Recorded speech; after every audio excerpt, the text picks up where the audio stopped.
urban legends, the definition is a story that is passed down that has the same storyline where the locations are changed. Okay.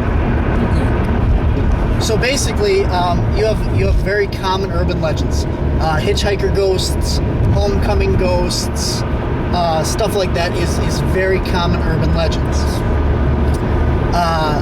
So here's the story. A girl is going out to her homecoming, and this is probably the most common urban legend, I guess. A girl is going out to her homecoming, and she's on her way to the school, and she gets killed in a car crash. A couple years later, a boy is driving down the road, and he sees this girl walking, and she's out in her prom dress, and she's cold on the side of the road. So he picks her up, and he says, hey, where are you going? She's like, I'm just trying to get home. He goes, oh, well, where do you live? And she tells him, and he goes, oh, you're cold, here's my coat, And so she takes his coat, puts it on, and he takes her home. And the next day, either there's two variations, is either they find his coat on her pillow and she's been dead for years, or his coat turns up on her tombstone. Yeah. So that's a homecoming ghost. Yeah. Then there's like the woman in white would be that's a whole nother story, but the woman in white, or the bride, the bloody bride and stuff like that, is pretty much the same story. A girl on her wedding night is driving along and dies in a car crash, and she haunts a certain stretch of road in her wedding gown. Yeah, and almost all these stories are they're just stories. I agree. Because, anytime it pulls at the heartstrings, to me, it's just, okay, well, that's just someone making shit up to have a story to tell. So have you guys heard of Cape Blood or been to visit a gravesite in Appleton? Yes. That is the opening, or actually not the opening. It is the second segment on our Urban Legends episode. Really? Yeah. You really need to watch these. What I love about the whole Cape Blood thing is like all the local stories, the contemporary ones, like, oh, she was this terrible person, but you actually look at the history, she was like the most loved person of Appleton. Exactly. Yep.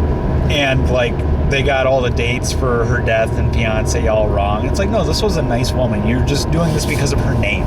Yes. Her. Well, I did find it interesting that her gravesite was separate from everybody else's. It was alone, kind of down the hill, down a separate road.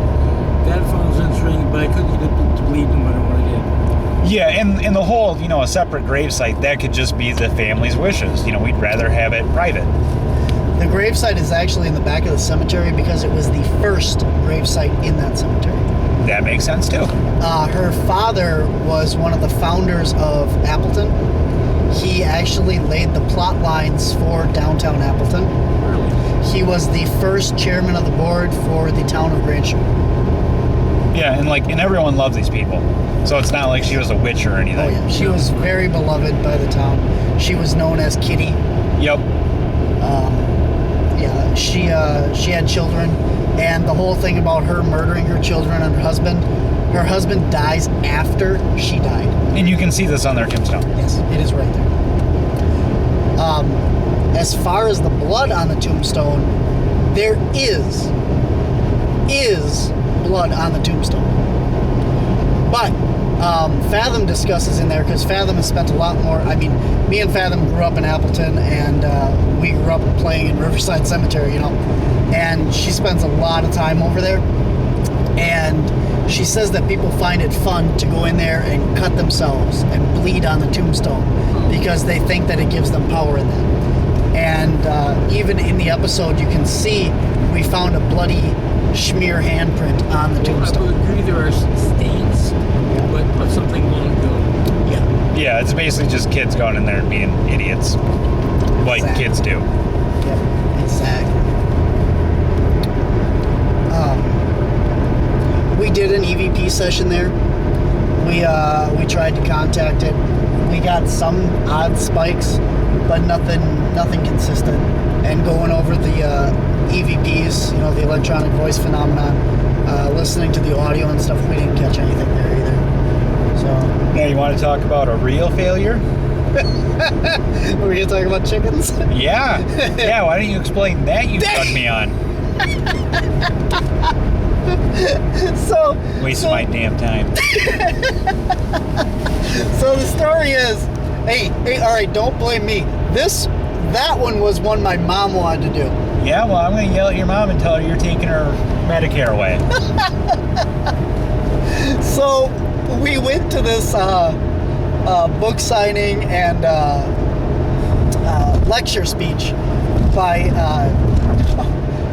Chad Lewis. Just because your mom has a crush on him doesn't mean everything he says is going to be awesome. I mean, anyway. So we went to this lecture by him, and he's talking about Chicken Alley. And when you go down Chicken Alley, there's actually 3 urban legends there. The first one is that there's ghost chickens that cross the road, phantom chickens. And when you drive down the road, you see these chickens, and when you pull up to them, they poof, vanish, right?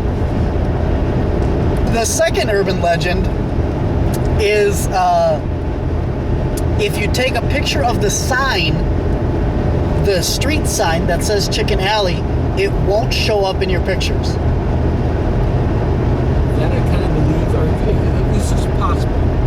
All right, because in North Carolina, and this is the only time I've ever seen this, if you look out the building window at the railroad tracks, which is about 1/8 mile distant, there's a small shade there where somebody used to do something, I don't know what. And if you go out in daylight, it's not there. And every night you see the window, and daylight, it's not there. I have no explanation. I haven't heard that. Well, this is true. I mean, I saw it myself, but I don't know what I saw. This is maybe 12 or 13 at the time. Interesting. But back to Chicken Alley. Yeah. So the sign isn't supposed to be there. And my third favorite one of this. Actually, I really like the ghost chickens too. But my third, the third part of this is there's a crossroads there, where there's a 4-way intersection, which wasn't really a 4-way. It was kind of like a 3-way and a jog.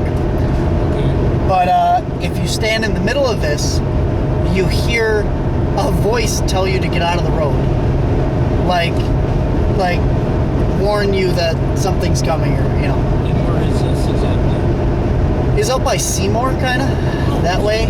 Yeah, I don't remember exactly where it is, but it's out that direction. And so after we filmed one of the segments for the test, we're like, we got done kind of early and stuff, and we're like, Ethan, what are you doing the rest of the night? Yeah. Yeah, I should have stayed home where it was warm. I had food, and I could have been lazy. And Ethan's response was, Yeah, I guess. yeah, I guess. I'll go. You want to see? I believe it was to the effect of, Ethan, do you want to go see some ghost chickens? Yeah, where's that? Yeah, and I should have stayed home and choked my chicken instead. Actually, I think there was brought up about that too. Yeah, probably. At the time, yep. So we go out there, and first of all, you cannot take a picture of the street sign. Because it doesn't fucking exist. Really? It's not there. We drove to both ends of that road, and sure as shit, you cannot take a picture of the street sign because it is not there. You just can't. No, it's the Chicken Alley street sign, right? Yep, and there are pictures of it. You can Google Chicken Alley, and you can see pictures of the Chicken Alley street sign with the cross street for this. And it just doesn't exist. There is no street sign there. Maybe somebody stole it. Maybe it got knocked down and wasn't replaced. So there's street signs. There should have been 2, because it's kind of like a L-shaped road. Okay. It's curved, so it's like not a J, but you know what I mean. It's like L-shaped. And each end of it, there was no signs for it. But it is Chicken Alley. When you look at it on GPS, it says Chicken Alley. So we were on the right road. But so the second thing, Ethan, did we find any chickens? No. No, No, did not. And here's the part of the story that I've got. So we parked across the street from Chicken Alley, and we decided that we were gonna go, or I decided that we were gonna go stand in the middle of this intersection and see if anything would yell at us. And my mom loves this because she looks back at Ethan, and Ethan just has this, why the hell are we doing this look on his face? Because that was just like at the beginning of fall too, so it's like we're just getting used to it being cold again. So it's like 60 degrees, which would feel amazing right now. But at the time, yeah, 60 degrees feels like it's 2 degrees outside and you're shivering to death. Yeah. So why did Ethan agree to go out there? Because I'm stupid? No, why did you agree to go out there? Oh yeah, so I can smoke. So you could smoke. Yeah.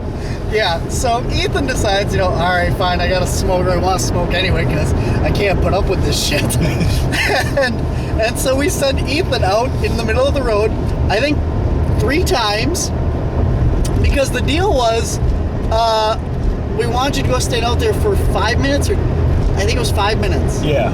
And we were gonna flash the headlights when it was time for you to come back. But we couldn't see him, in the light with the camera and stuff. So I turned on my headlights to see him, and he thought he was supposed to come back.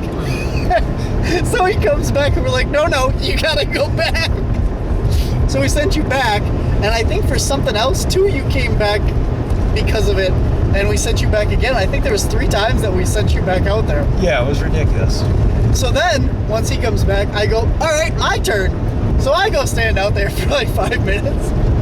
At which point I hear a cow. I did hear a cow in the middle of this intersection. But there's two parts to the crossroads too.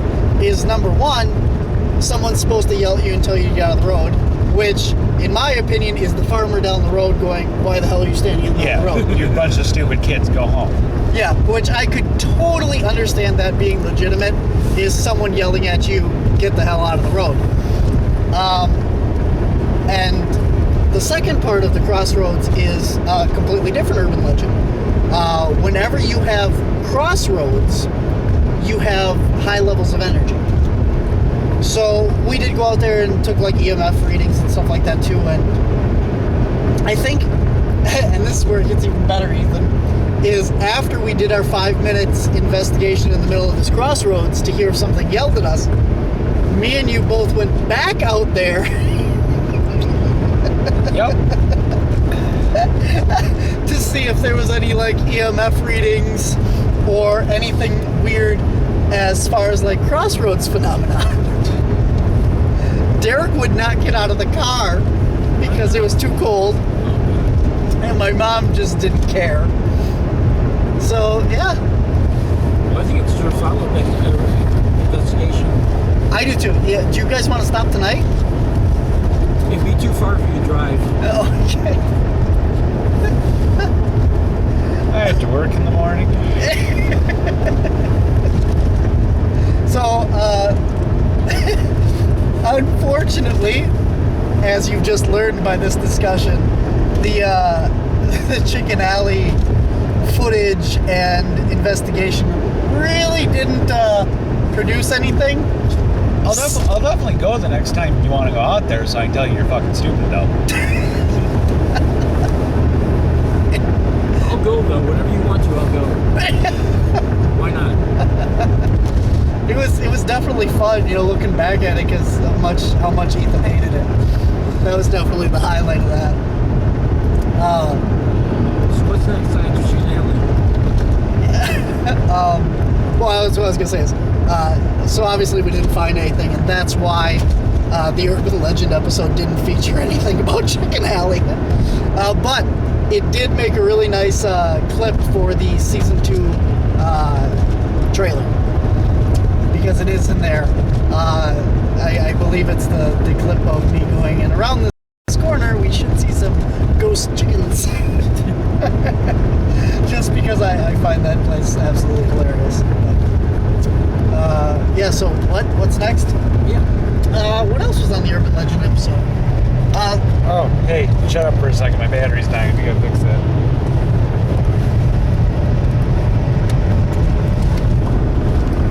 Here, I'll figure it out. Are you plugged in? Should be.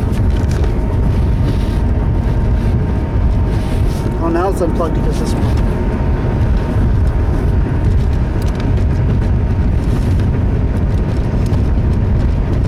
There we go. Okay. All right, continue. I absolutely love Ethan. There's something wrong with the recorder, and Ethan's like, shut up for a second. Not, oh, hold on. Ethan, here's another good Ethanism. Don't ever ask Ethan for directions. Was my mom driving that day? No.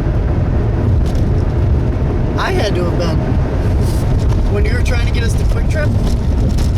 Oh, yeah. Yeah. How do you give directions, Ethan? You know, turn up there. Look for this. No. I don't remember. No. It's not even. It's turn at this fucking corner here. Which way? The fucking right. Turn fucking right here. Oh, okay. Now you see the fucking sign up there? There's the fucking Quick Trip sign. Do you see the Quick Trip sign? That's where we're going. Just drive until you see it. Speaking of Quick Trip, you're gonna need gas soon. I do, yes. Yep.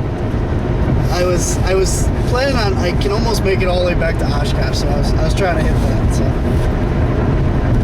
But yes, thank you for pointing that out.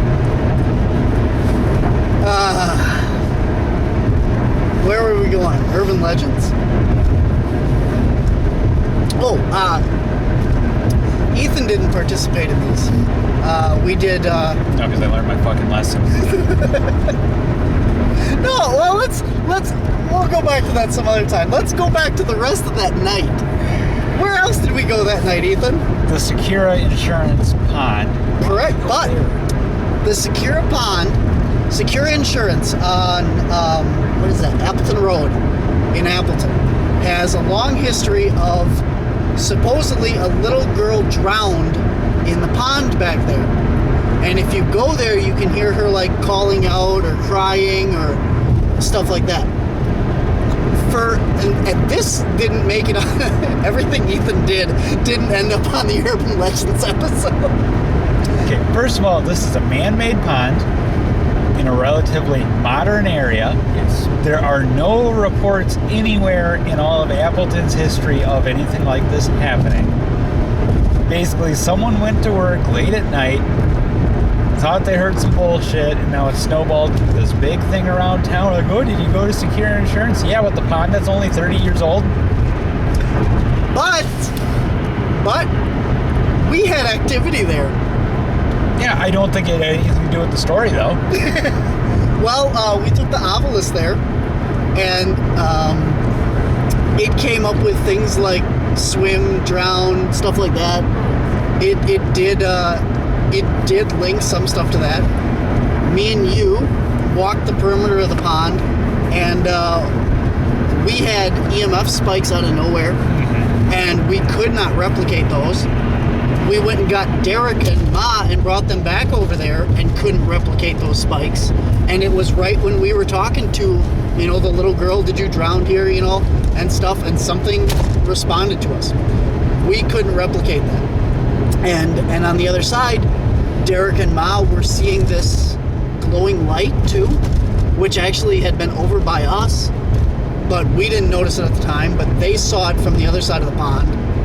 And it's not a big pond, it's maybe, 100 feet across. Yeah, if that. And maybe like 150 long. Yeah, So- it's not big at all.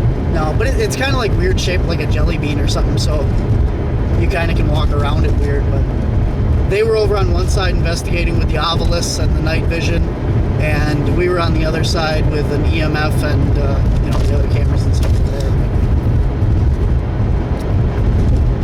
I thought that was okay. I mean, there might be something there, but the story that gets passed around is utter bullshit.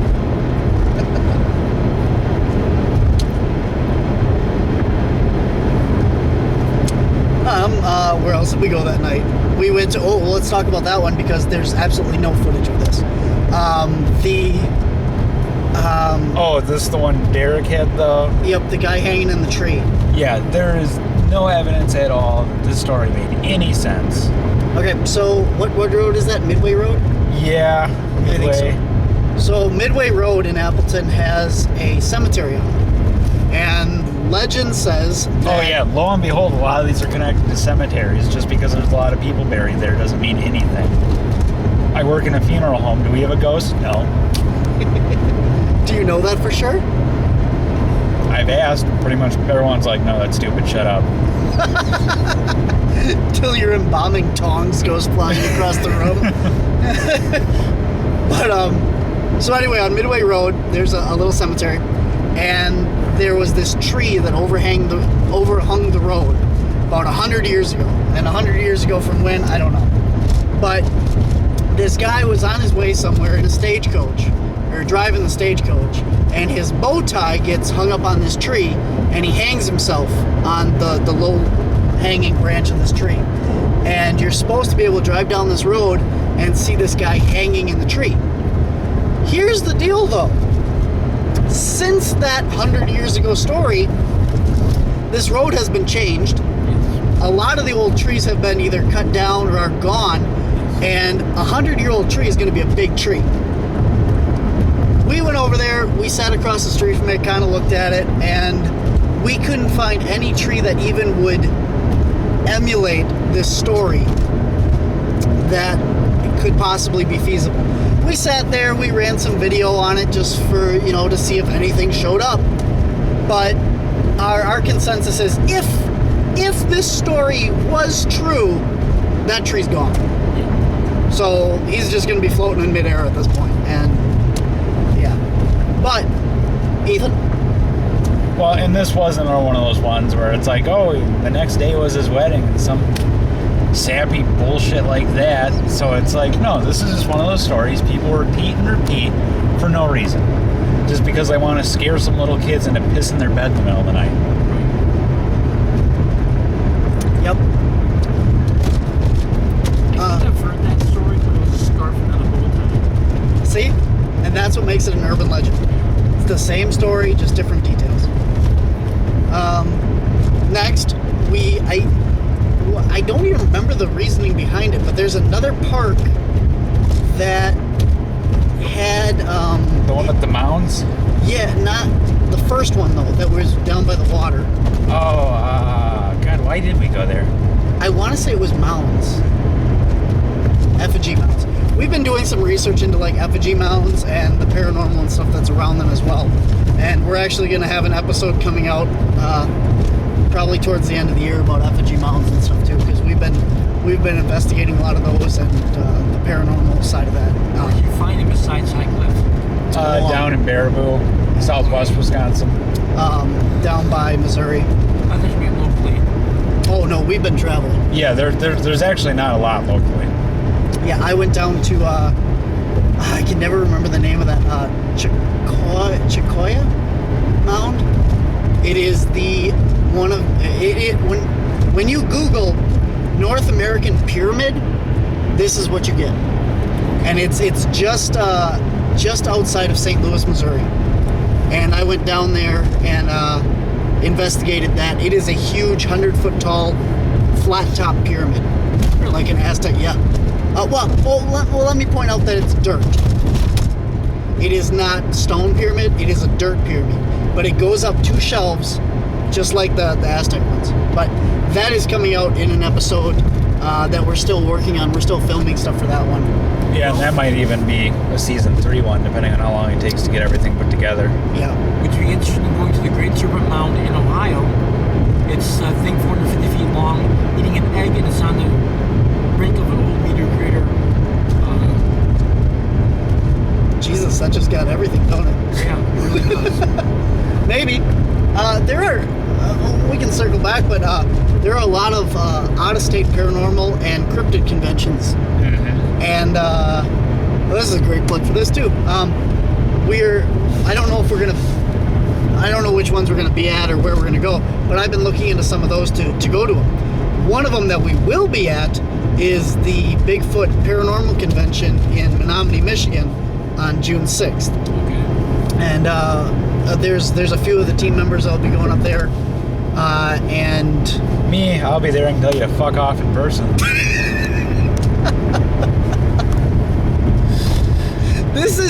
This is the Ethan that you don't see on the show. I try really hard to edit these and get rid of the swearing and get rid of the just half the stuff that comes out of Ethan and Derek's mouth, because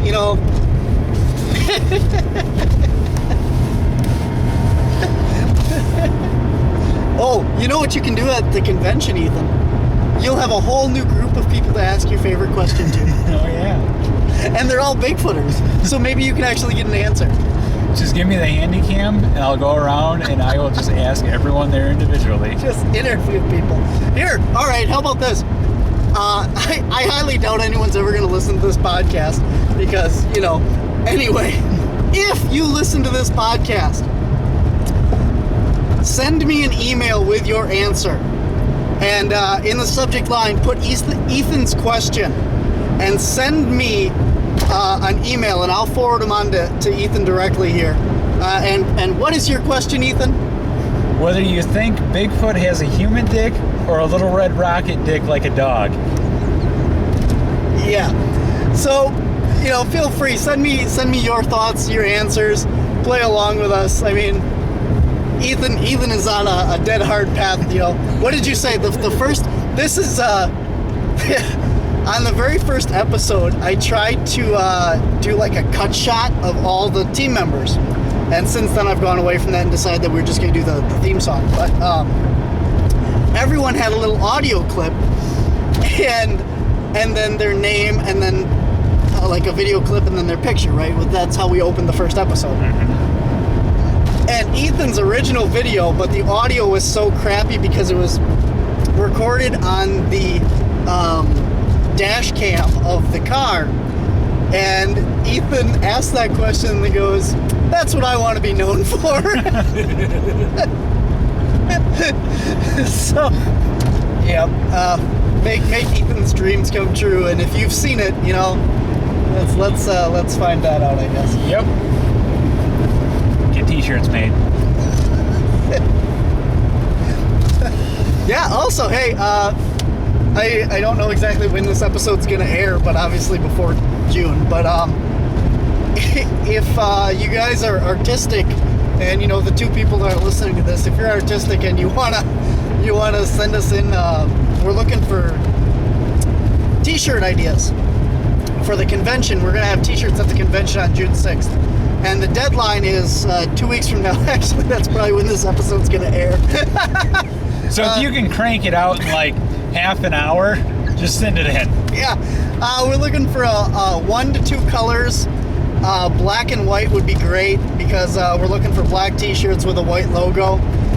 We'd like it to say Cryptids, Anomalies, Paranormal Society, and caps somewhere on it. And then, something Bigfoot, UFO-y, ghost, paranormal, something cool. Just whatever you want to see. Oh, and if once we get all the submissions, we're going to put them up on our Facebook page and have the public vote on them, because we have more people that look at the Facebook page than this podcast probably.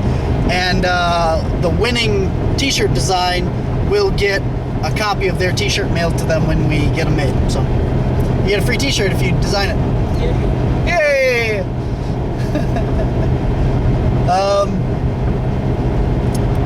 Yeah. So that's yeah. Yay. But then let's back to our wonderful night of urban legending, Ethan. The last urban legend of that night, or the last stop of that night, was another park that had effigy mounds. That actually, we found them there. And this was at about 2 o'clock in the morning, right? Yep. So we're out in a very rich neighborhood at a park that's across the street, across the street on its own block from these rich houses. So we stopped, we got out our gear, we went over there and we're walking around on the mounds, and we got the Ovilus out, and we're getting, my mom's getting it to talk to him about like, I don't remember what she had, shaman or something it said. Yeah, it was a big word salad. Yeah, it was actually pretty interesting and stuff for her at least. And, you know, you were walking around and Derek and me, and we were looking for like EMFs and stuff like that there. So we get done and we go back to the car, get all packed up. Everyone is in the car except me. And I'm putting the final stuff away in the I have a hatchback, and I'm putting the stuff away in the trunk. And just as I shut the tailgate, this flashlight beam hits me. And this guy is staring at me from the front yard of his house, and he's got like a brick stone like wall in front of his house too there. And he's standing behind it staring out at me. He's like, "What are you guys doing?" You know, he thought we were out there like shooting meth and diddling toddlers. So I puff up my chest and I'm like, "Oh, it's on." I walk over there. I'm like, "Well, sir, we're from Cryptids, Anomalies, and the Paranormal Society, and we're just doing a survey of the local effigy mounds in the area." "What?" he replies. I'm like, "Yeah, we're investigating, you know, paranormal phenomenon and associated with the Indian burial mounds, and we're out here just, you know, taking some readings and stuff off these mounds, taking some pictures and that." And he goes, "You have to do this at night?" And I said, "Well, we've been out all day doing this. I mean, this was one of our last stops." "All right, whatever." It was. You could tell by his reaction that it wasn't even, you know, like fine, I don't care. It was more like, "You're spouting too many big words that I don't understand. I believe that you're not drunk or high. You just carry on." Whatever geological effigy survey thing, place, whatever you're doing, carry on. Yeah, he was more than happy to just let us do our thing then after that, and then we left, so, you know, but yeah. I think that was the last place we went that night. Yeah. Yeah. But that was good. That was good. I think that's probably a good place to leave this one, huh? We wrapped up a whole, all your urban legends, huh? Yeah, pretty much. I don't think you went on any other ones, did you? No, I didn't. No. And Luke just joined the team, you know, a couple weeks ago now, and so he hasn't been out with us that much. So, yeah. But anyway, so we got the effigy mound and, you know, Native American legends and stuff episode coming out. Like I said, we're not done filming that, but you can look for that coming in the future. And maybe we'll put together a little gag reel of ghost chickens later for Ethan to relive his magical night. You know, send us your answers to Ethan's questions and or Ethan's question. And until next time, I'm Barnaby. I'm Ethan once again. Thanks for listening. See you next time.